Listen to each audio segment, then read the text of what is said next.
Salut, c'est Pierre Martin. Sur cette chaîne, je partage ma passion pour les voitures avec des essais, des astuces et des conseils d'entretien. Revenons donc au sujet de la vidéo. Chariot d'attelage ou remorque, quelles sont les différences? Quelle est la meilleure solution? L'un est léger et ne nécessite pas de permis spécial, mais peut transporter peu de poids, tandis que l'autre est plus compliqué à manier. Voici les différences et les règles d'utilisation. Caractéristiques techniques d'un chariot annexe. Lorsque le compartiment à bagages et les barres de toit ne suffisent pas à répondre à vos besoins de transport, vous pouvez soit changer de voiture, même de voiture de location, soit envisager un appendice. Deux solutions s'offrent à vous, la remorque ou le chariot à appendice. La remorque annexe est généralement la solution la plus pratique et présente plusieurs avantages, ayant au maximum 2 roues, elle est légalement considérée comme faisant partie intégrante du véhicule auquel elle est attachée. Elle n'a pas de carnet d'immatriculation propre, elle est inscrite sur le carnet d'immatriculation du véhicule, et n'a même pas de plaque d'immatriculation. Attention toutefois, en masquant la plaque d'immatriculation du véhicule auquel elle est attelée, il est obligatoire d'avoir une plaque répétitive jaune.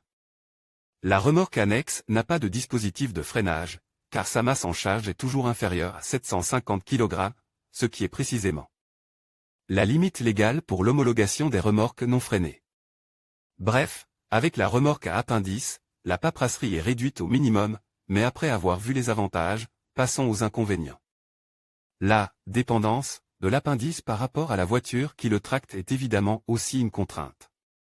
Pour le déplacer, en effet, il faudra faire réinscrire la modification dans le certificat d'immatriculation du véhicule. De plus, il existe des limites de masse globale et des mesures qui changent en fonction du véhicule qui le tracte, masse à vidange.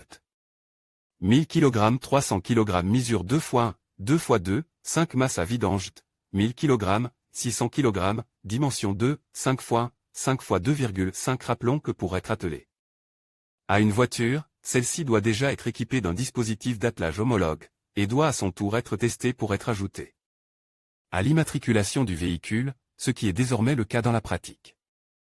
Spécification de la remorque. Pour résoudre les problèmes liés aux exigences particulières de charge, tant en termes de poids que de dimension, au lieu de la remorque annexe, il faut passer directement à la remorque, qui est plus grande et possède également 2 essieux, considérés comme un véhicule. Elle doit avoir son propre certificat d'immatriculation et sa propre plaque d'immatriculation. En outre, si elle dépasse 750 kg, elle doit être équipée d'un dispositif de freinage. Les règles générales dépendent principalement des caractéristiques du véhicule tracteur, longueur totale plus remorque max.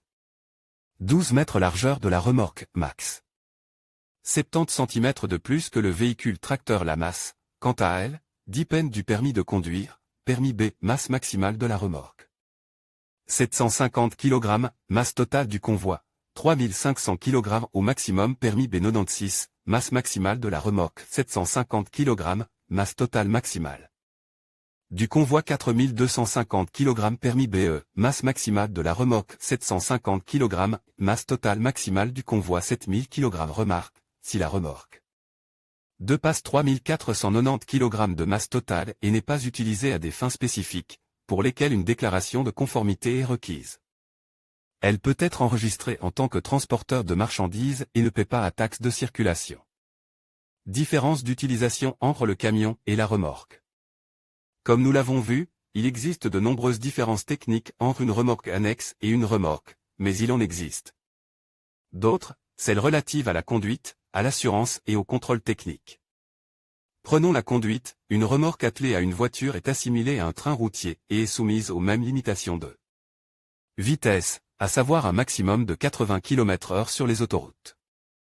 La remorque annexe, quant à elle, est considérée comme faisant partie de la voiture et est donc soumise aux mêmes limitations de vitesse. Passons à l'aspect assurance. La simple remorque annexe ne nécessitait pas d'assurance spécifique, mais il est nécessaire de compléter l'assurance de la voiture. Une astuce consiste à évaluer avec l'assureur l'ajout d'une couverture des risques statiques, qui est souvent assez bon marche. Il en va de même pour la remorque qui, étant un véhicule indépendant, doit également avoir sa propre assurance. Enfin, la révision. L'appendice remorque est basé sur les délais du véhicule auquel il est attaché, tandis que la remorque allait suivant les mêmes règles que pour les voitures. Publie dans Guide pratique voyager en voiture.